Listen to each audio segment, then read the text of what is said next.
Welcome to Keentel Engineering. ERCOT modeling requirements have grown more demanding every cycle. And in 2026, the stakes are higher than ever. Incomplete data gets your interconnection rejected. Wrong model format delays your commercial operation date by months. Non-compliant dynamic models trigger formal NERC penalties. This is a complete engineering guide to ERCOT data and modeling requirements. What is required, where projects fail, and how to get it right the first time.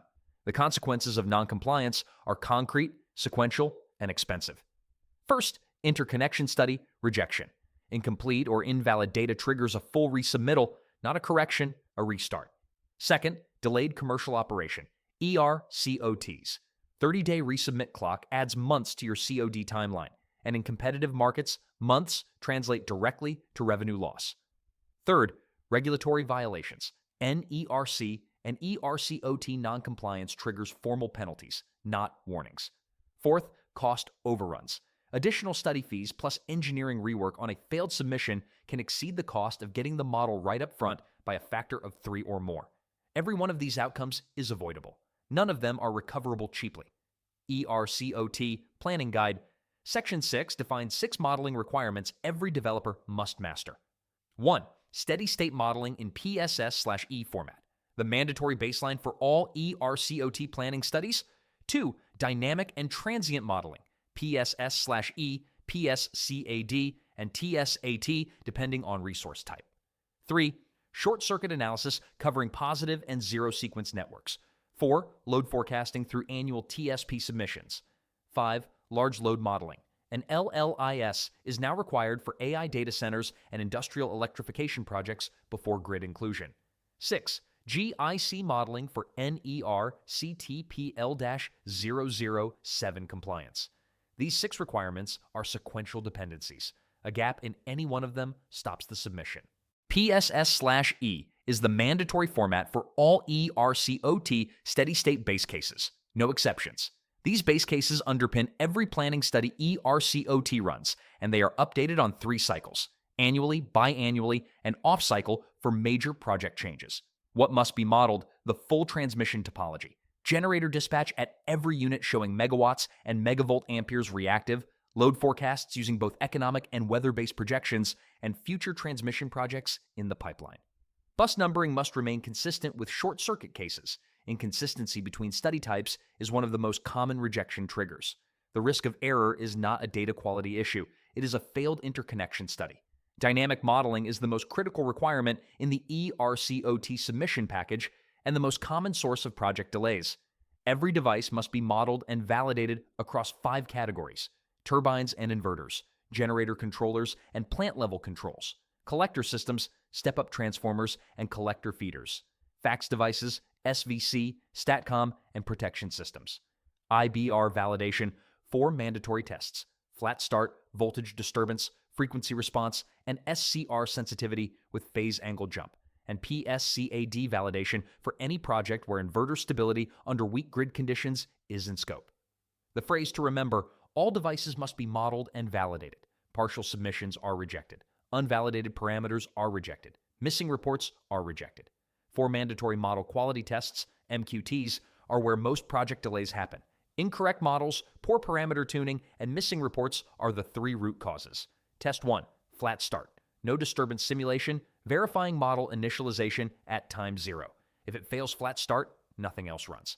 Test 2, large voltage disturbance. Fault or ride-through event verifying recovery behavior under stress. Test 3, frequency response. Governor and droop response to a frequency deviation event. Test 4, SCR sensitivity plus phase angle jump. The most demanding test, inverter stability under weak grid conditions. PSCAD is required for all IBR projects here. Failing any one of these 4 tests restarts the 30-day resubmit clock. Large load modeling is the newest and fastest growing requirement in ERCOT, driven by AI data centers and industrial electrification. 3 rules govern it. First, a large load interconnection study is required before any large load can be included in ERCOT models. No study, no grid inclusion.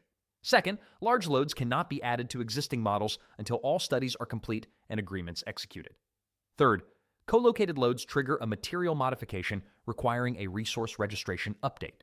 Resource registration is the gateway to ERCOT models for every resource type: generators, energy storage, load resources, and settlement-only generators.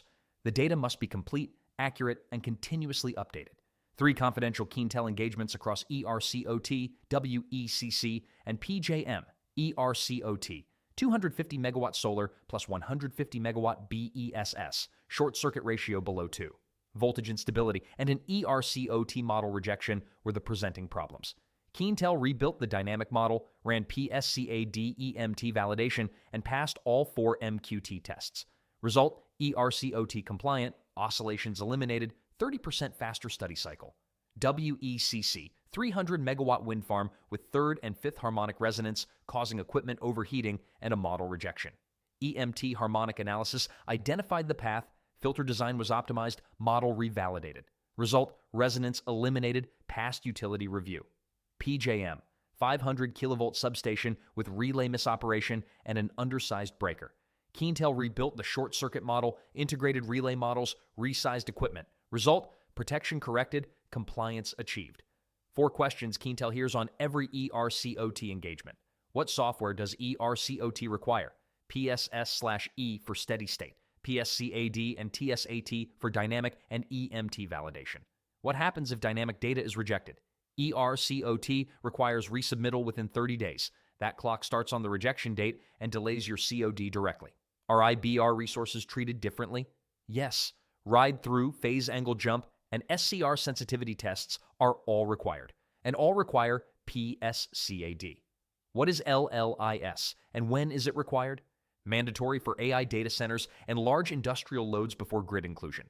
If you have not started the LLIS process, start it now. The lead time is longer than most developers expect.